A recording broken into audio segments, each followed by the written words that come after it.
This is Big Man Tyrone, and you're about to watch the MtG Cabal cast with your hosts, Woad, Thirsty, and Reptar.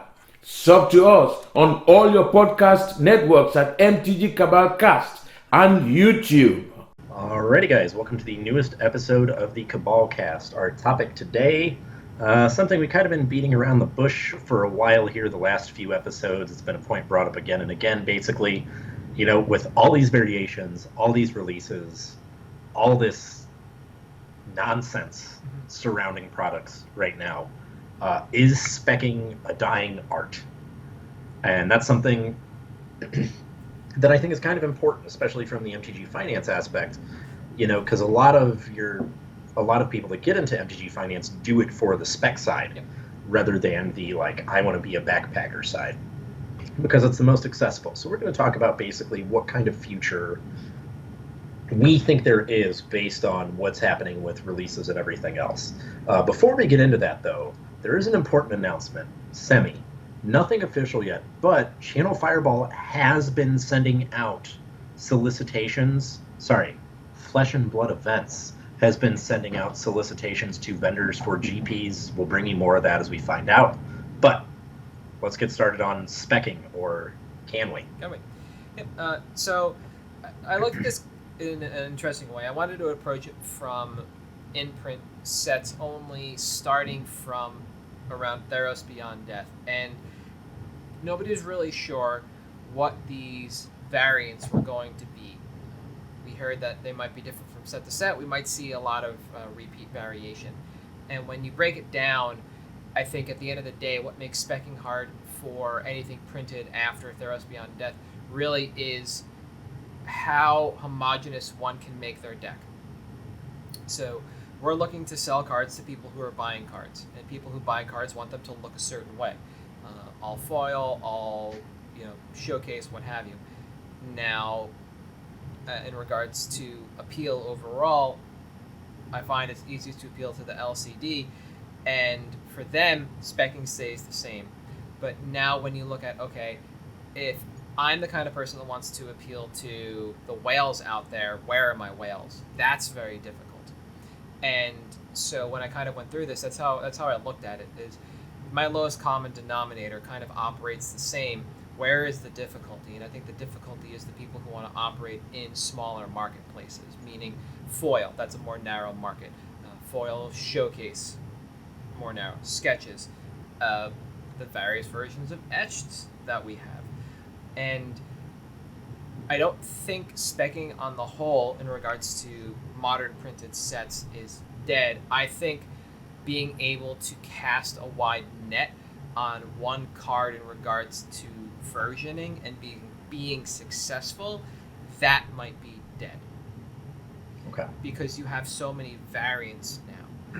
Something like Essica's Chariot was easy. You had regular and showcase, and if you want to go the safest route, it's non-foil, because that came from a set that was notorious for curling. Easy.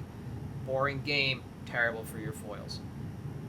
And then you start looking at things like Time Spiral and Modern Horizons, and now the supplemental sets are even harder, because you have retro, and you have etched, and you have this, and you have that.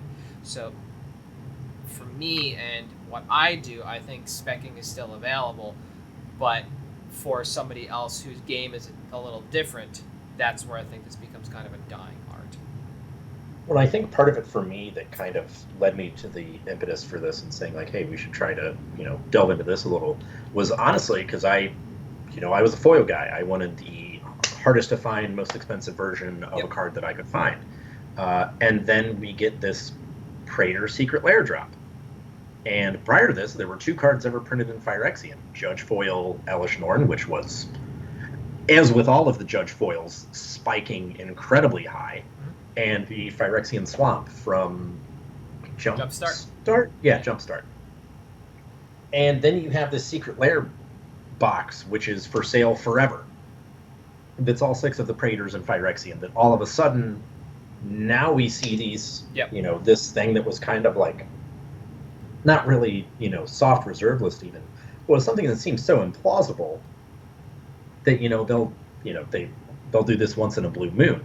No, here's just all of the Praetors. So all of a sudden, this $700 Judge promo just tanks in value. Yep. And I think that, to me, what it did in terms of like specking and relating to it was really just convince me that, hey, it's specking is also a lock in your margin market. Yeah. Which wasn't necessarily how I'd looked at it before. Or if you want to say it's based on your entry, a lock in your margin market. Because I may not, like something I get for 25 cents like Sarkhan's Unsealing. I mean, I'm not going to dump those for 30 cents to a buy list.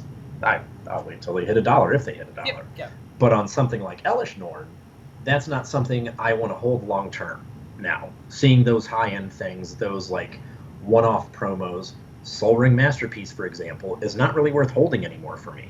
Because now they can literally just be like, well, here's a secret layer that's basically the same thing with one slight difference in the foiling. And all of a sudden, those masterpieces aren't worth $1,000 anymore. Mm-hmm. They're not something that you're like, well, this will be, $1,500 one day. It's much more, I'm going to flip it as quick as I can, which makes them, to me, a less appealing spec. Because I was the whale guy when it came to specs. I wanted those high-end foils, those chase cards that someone will come in and give me their whole trade binder for. When you came to my booth, you knew Masterpieces, Invocations, Yu-Gi-Oh! Proxies, whatever, Expeditions, FBBs, anything, it's there. And, dumping your trade binder into it, I don't want to be that guy anymore. Yeah. I think, the whale specking to me is well and truly done after seeing this secret lair come out. And I think that you touch on a good point when you mentioned, like, Theros Reborn and the foiling being particularly bad in that set in curling, is that's an added dimension that some people may not have thought of when specking in terms of desirability. Is like, are these cards like actually well made?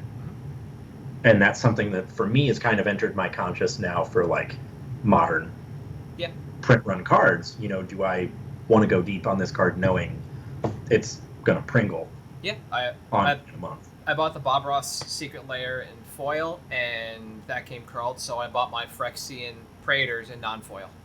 I learned my lesson immediately on that. But what you talked about is exactly a point I have written down, which is when you want to operate in these smaller markets, there's a ton of opportunity there. You just have to understand the market that you're operating in, and that it is a smaller market space, so you have to be more nimble, more agile in what you're doing. But you have to spend a lot more time understanding that market space. I can't remember how many versions of, for instance, Vorinclex there are from Kaldheim. How do you spell it?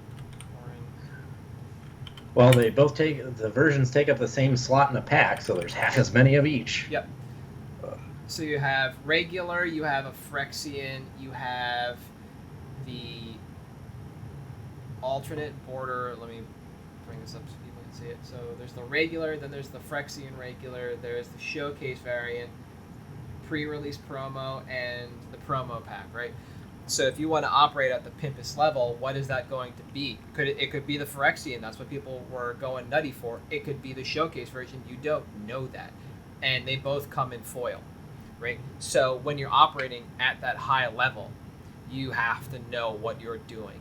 And to me, that makes it more of a lost art and more of a learned science. Yeah. You're no longer able to operate like you were before, painting in broad strokes. Now you have to understand your data points and who you're working with and be very explicit with what you're doing. And I think that needs to remain clear. There are people that were sitting on the Phyrexian Elishnor, like you mentioned, and they got crushed by the secret layer because people who might pick up the Judge one in time will now pick up the cheaper version, either foil or not, out of the secret layer, depending on how well the foils stand up overall. So it's something to think about. The additional wrinkle that I mentioned, this is one I'll probably harp on a lot because I think it begs repeating, is really every supplemental set we get new treatments, and not just standard sets.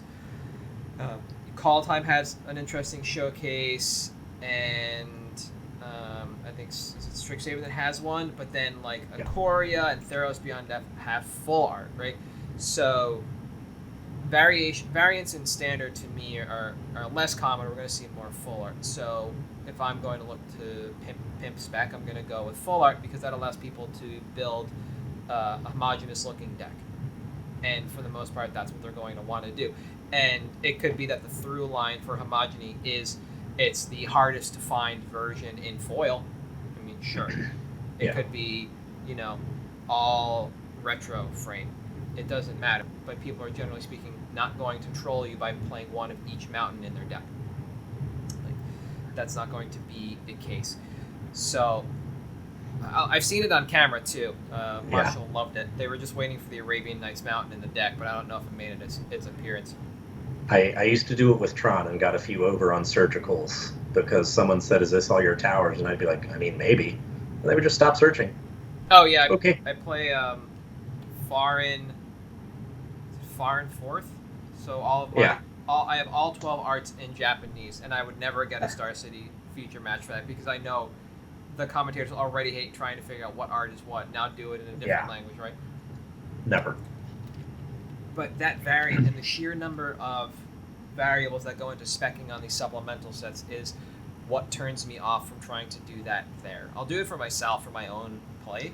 I'll buy variants and like easy kind of stuff, but I won't go deep on anything that isn't set non-foil. I think that's where the art lies. I think once it becomes more science, more prescribed, you operate in a smaller marketplace. For me, that becomes less savory because now I have to put a ton more work in and I have to begin operating in the open market space, which isn't bad. It's just not what I want to be doing. I don't want to have to be maintaining listings either on Facebook or eBay or TCG Player and babysitting all that stuff. I just want to out to a buy list because I know more people are going to be buying set non-foil of this thing.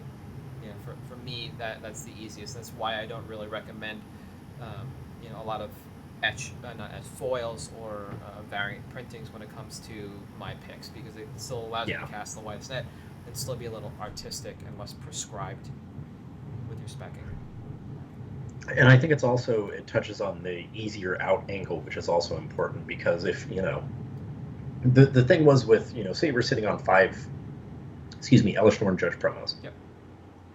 You may not be able to out those all to a single buy list, but you better believe you can offload 50 Modern Masters to Elish Norns to a buy list without a problem. Yeah. If worse comes to worse.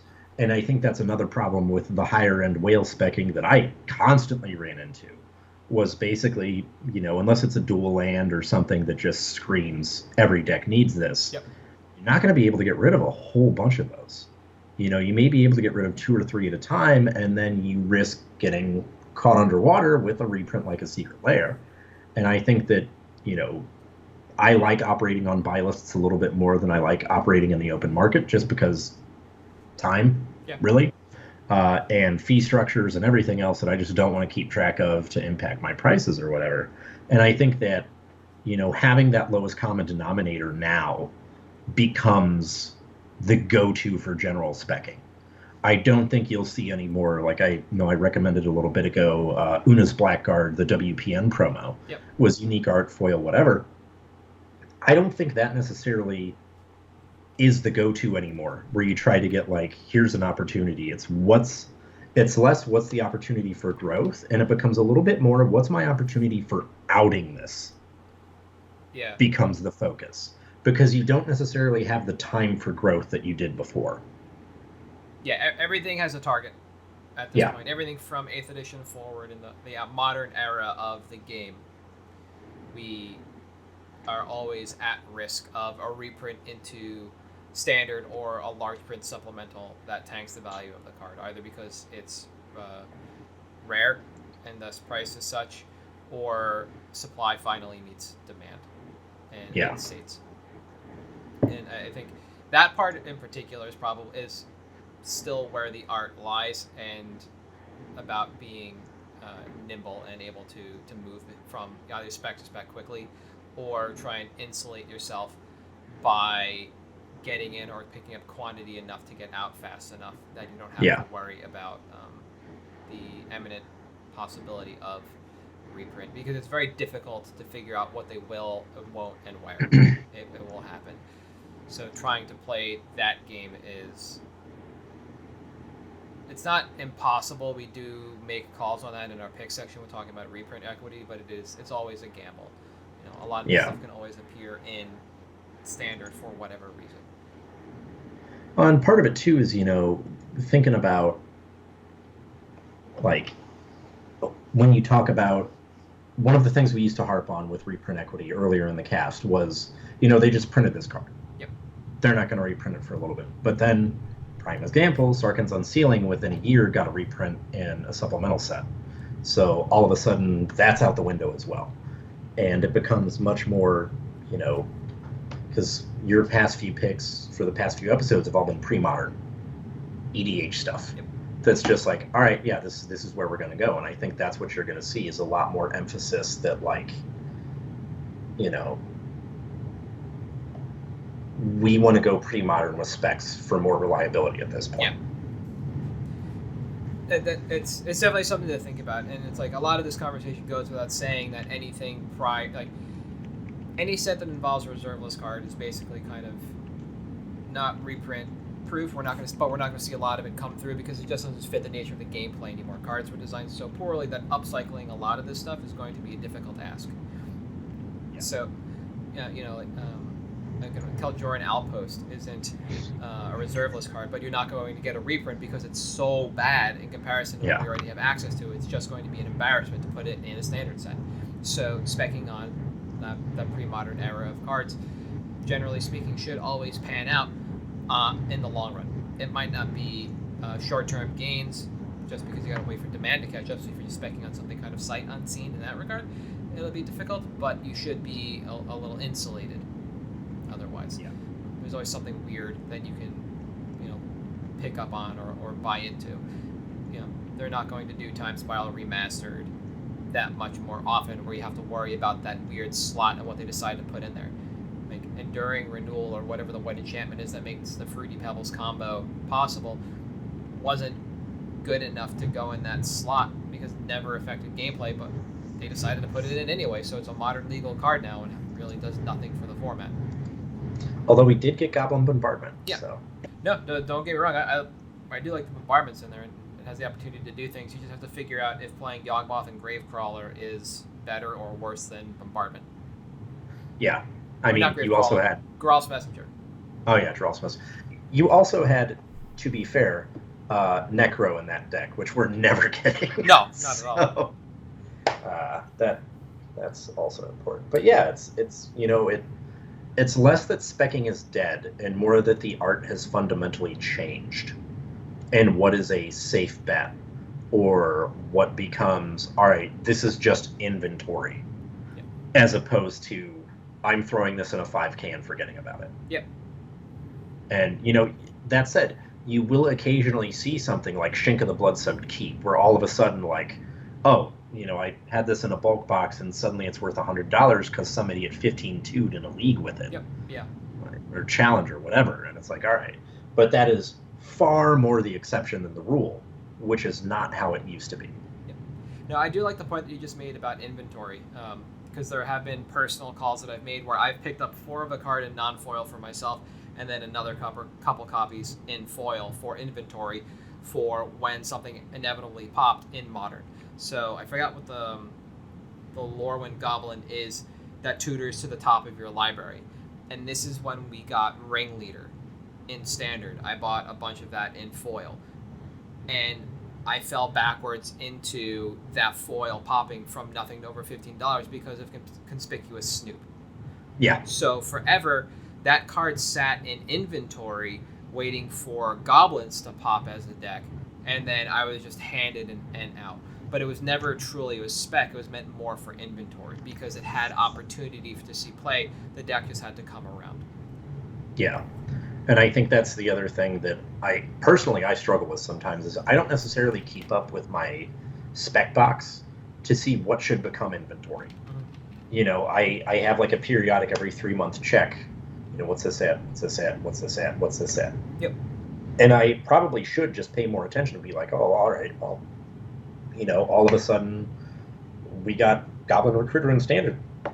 Let me see what I have sitting in this old Starfoil spec box that's just sitting here, mm-hmm. and the deck may exist now. Yep. that didn't before. That's not Goblin Ringleader, so to speak. But that's something I struggle with for sure. Is that conversion of when it goes from spec to inventory? Yeah. And I think that's something to think about as well when you're deciding on a spec. If you're actually going out and you're doing what we talked about episodes ago, moving from backpacking to vending, or maybe being a more active backpacker, taking the specs and rolling them into inventory over time, understanding that when I pick these up, these will be in my binder to sell or trade or whatever at events, but they need to mature as specs first. They're one card away, like we like to talk about, or it's good enough for the game on the whole. I need to wait for my locals to catch up. I need to wait for my local meta. And so you just let that, ruminate, let it cook for a little bit, and then a couple weeks later, take it out, when everybody catches up. Because not everybody can buy cards at their LGS and play the deck immediately. They have to order. That takes a week or two, right? Yeah. And so I think that's an important piece of this as well. And that is a little more, it's based off data points, etc., but there's a little more art to that than there is science, because now you have to go through and say who's playing what and where. I'm going to bring up the Aetherworks Marvel list in Historic later, but that just popped up in Historic. Okay, so if I believe that Historic might be a paper format, what is underpriced right now in this deck that is a core to the functionality that I can move in now, let it sit in my spec box until I know whether or not this is going to be a paper, and then eventually move it into inventory, or spec on it long term if it's going to be one of the threats in the deck that isn't Ulamog kind of thing. I think that's a good point to make, and definitely something to think about as well, and that makes this a little more kind of artistic than data driven as a whole. So. Yeah. No, it is such a copycat game that not only does it take a couple weeks for them, or a little bit for them to get their cards after they order them. It's also, especially right now, we're at a time where results aren't exactly easy to come by, because we don't have these big events. We don't have Grand Prix. We don't get to see what the competitive meta looks like. So, you may see a 5-0 list on the MTG Daily, and it's a total meme that just got there because no one knew what they were playing against. And you get a little bit of extra viability to some cards because of that, but it's important to kind of weed through that, because you don't want to be stuck with, sea stompy stuff when the jig is up and people realize Rishadan Brigand is a trash card in Legacy type of thing. Always was. Yep. But that speaks to the point earlier about understanding your outs when you're going to move and operate in that space. And so it all comes down to that. It's speculating might not be a dying art, but it's changing, and you really still need to understand where you want to operate in this space and understand the important data points in what you're doing, and more so now if you're working with the variants that we're seeing, what your outs are and what the demand in those marketplaces generally looks like for those variants. Yeah. So. And I think that's something that, and maybe it's the same for you, I honestly, when I first started speccing, I didn't spec for outs. I didn't care. I was like, oh, I'll get rid of it at some point. And I think that being mindful of that now is super important, because you got to get rid of it sometime. Yeah. It's as we like to harp on, a card is worth $0 until you sell it. Exactly. It is worth nothing. Nope. I was all focused locally, so that my outs were always trade, so I never really went deep. Only once after New World Order, whatever it's called, when Return to Rev came out, and they basically doubled or quadded the print run from Innistrad block to RTR. That's where I started looking at speculating and outing to buy lists as a little more of an opportunity than just in-person trade. Previously, it was just to climb the ladder into duels, because I knew those could be moved for some of the highest ROI when I was trading up. But once RTR happened, it became a lot more palatable to look to go to buy lists for the trade bump to then move in. Essentially just laundering cash. Yeah, basically. So that's where I was. You go for picks? Yeah, let's do it. All right, cool. Did you go first last week? Did I go first? All right, I'll go first. The face says Yeah. Yeah. No, I did go first because I did stomping around for a dumb reason. Okay, cool. As if that'll ever change anything. So Yeah. this week, I'm going with the Locust God.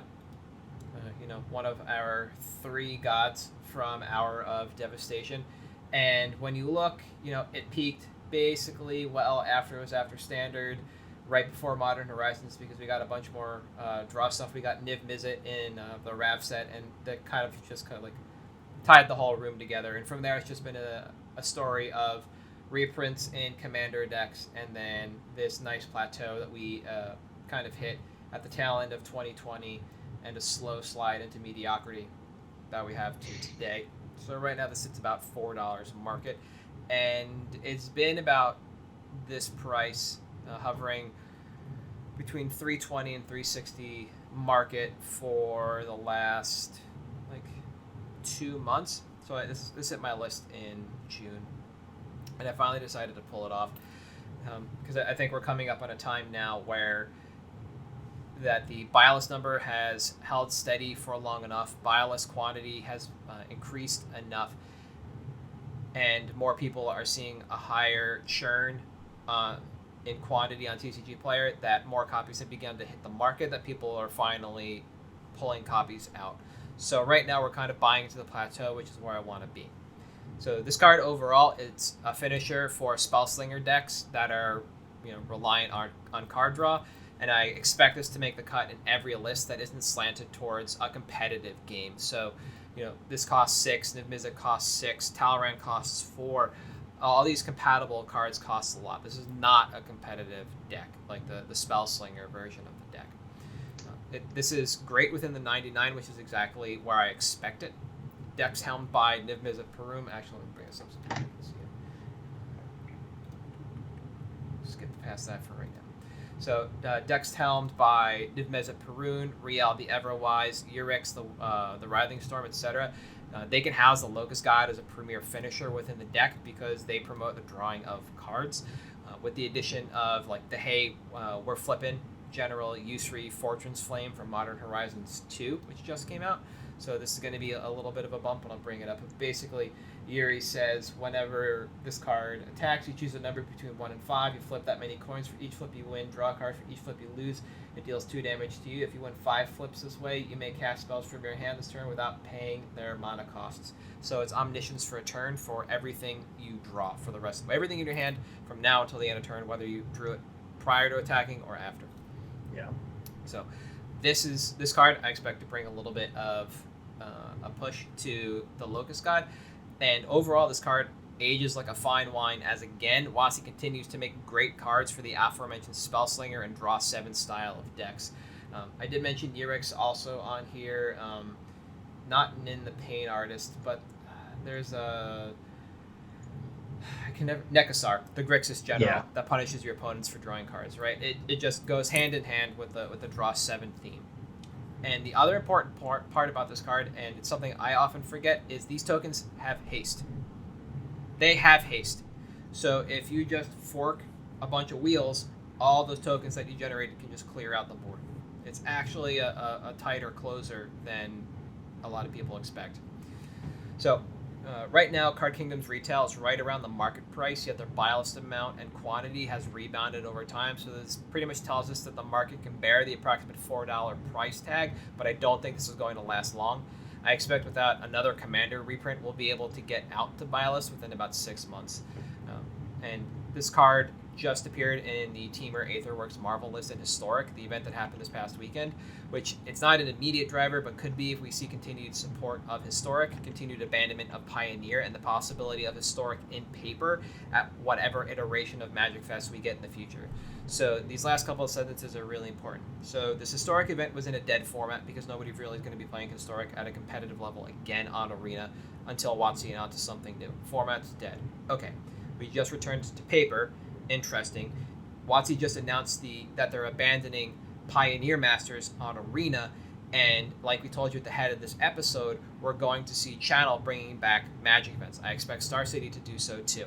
Now, Star City was hanging their hat on Pioneer and Standard, and if Pioneer is essentially a dead format, not just because WotC's abandoning the transition to Arena, but because there's been no change to the format in forever, and I really don't think it's in a good spot right now, people might move to Historic. So now we open up another avenue and another driver for this card. Overall, between what we're seeing here, Use-Free just being released and people kind of looking back at this card, all things considered, this has been too flat for too long for the number of copies that have entered the marketplace and a rising market price that I do believe this goes up over time, and we're buying, as I said at the beginning, in the plateau. This is our sweet spot. And I think this card is great, especially as it seems like we are inevitably shifting more towards Historic. I think cards from hour forward that may not have properly shined in Pioneer will shine in a slower format. And I think that Historic is designed to be that little bit slower format. I think that Logos God also, as you touched on, is one of those cards that, like, being a Spellslinger card, WotC loves Spellslinger stuff. They love it. They like being wizards that are just hurling spells like crazy. Yep. This card's great for that. And I think that it is one of those. The longer the game goes on, the better it gets, because they're going to print more and more and more cards that are just incidentally incredibly synergistic with it. Mm-hmm. And that's just going to be the natural evolution of the card. Yep. And that, obviously could be reprinted at any point. Who knows? Maybe we'll get a God's Secret Lair again. But I think that this is a good mid to long-term one for sure. Mm-hmm. It is, yeah. And I think this is an easy out to binders in the short term, if you were to pick it up now. Because, like I said, this just fits in a number of, I don't want to use the term big dumb themes, but, Draw 7 and Spellslinger for the majority of Commander pods are just like big dumb spells. People aren't really playing, Windfall, Wheel of Fortune, Wheel of Fate, whatever the new one is from the Commander set where you guess numbers. They're not like Twister. They're not playing these aggressively costed cards to just get the game over as quickly as possible. They want to just play maximum Magic. This is the kind of deck where you put 1,000-Year Storm as well, and you just do big things, big dumb things. And sitting on a number of these, easy. I think it's just an easy out. The only thing I didn't note, but I would recommend if this is a card you want to look into, is so Card King was buying 18 of the set version at $1.50. They're buying 93 of the Commander 2020 version for $1.30. Like, that tells you there is real demand for this card on their site, although it might be the Commander version because that one's cheaper. So if you're going to look into this, just take a quick look at which one is more affordable for you. I prefer set versions over Commander. Usually the price discrepancy isn't that great, and overall it's going to be as easy to move in the long term, but 93 makes this a more different look in regards to set version. I think, I think that's actually something that I do a bad job of touching on, is that even though it seems like kind of minor, especially when going to buy lists, that set difference makes a huge difference in the viability of what they want. Obviously, it doesn't matter in a booth, but if you're like me and you just operate at buy lists, I don't pay attention to that, and I probably should. So be mindful of that. Yep. That number is getting real close. There are probably about 10 copies. I just took a look on TCG Player from Commander 2020 that you could just about arbitrage to CK. So, keep that in mind. That gap might close faster than the set version. So, if you want to mix up your stock, this is a good way a good time to do it, and always something to look at when we're picking cards that have set and supplemental versions. Always take a look at those deltas, because usually there's room to operate at a profit. Speaking of multiple variations, good lord, my pick. Yes. Urzas Saga. Yes. Card's getting banned. It's getting banned. This card's too good. It's gonna get banned. Buy it when it gets banned. This card does absurdly degenerate things, and it is too good for it to be a penny stock when it gets banned. So, seems kind of an odd thing to call out. Well, this is the prime example that I'm going to go for. When Mox Opal got banned in Modern, people were selling theirs for $30 because they were sure the floor was there for that card at $30. $30 was retail. $30 is 60% right now. It's $45 card because of EDH demand, because of legacy demand, similar to Splinter Twin and Pod. These are cards that are held up value-wise by incredibly powerful formats where people are doing very powerful things, not because they're too good, but because they're just good enough. Yep. And this card's going to get banned in Modern first. It probably will get banned in Legacy, but it's too good not to see play in Vintage as restricted or in EDH. Vintage obviously is not a huge financial driver, but EDH definitely is. And Urzas Saga is the kind of degenerate card that goes in any deck. It's colorless. Yeah. Doesn't matter what you're doing, you run this card. Yep.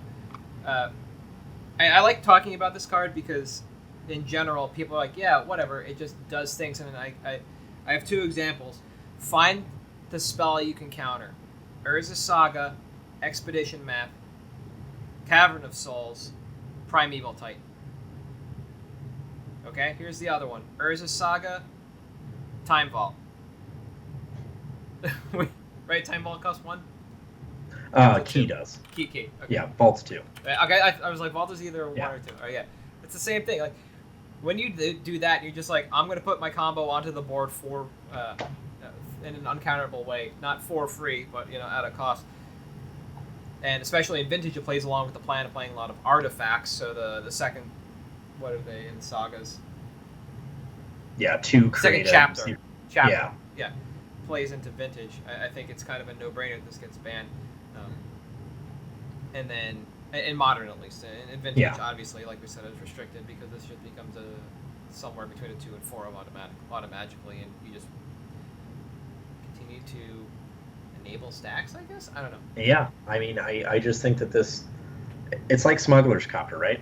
Yep. Smuggler's Copter got banned and people thought it was worthless. Rampaging Ferocidon got banned and people thought it was worthless. Then eventually, this is just what happens with cards that get banned. Something happens, and they're still really good. Yeah. So some format, some card will find a way to break this card and make it worth money again. I think when this gets banned, it drops down to $10, is what people think the new retail is, and you can hoover up infinite copies at $5 to $6. And then it's just, contrary to what we were saying earlier in the episode, throw it in a box and forget about it, because banned cards don't get reprinted.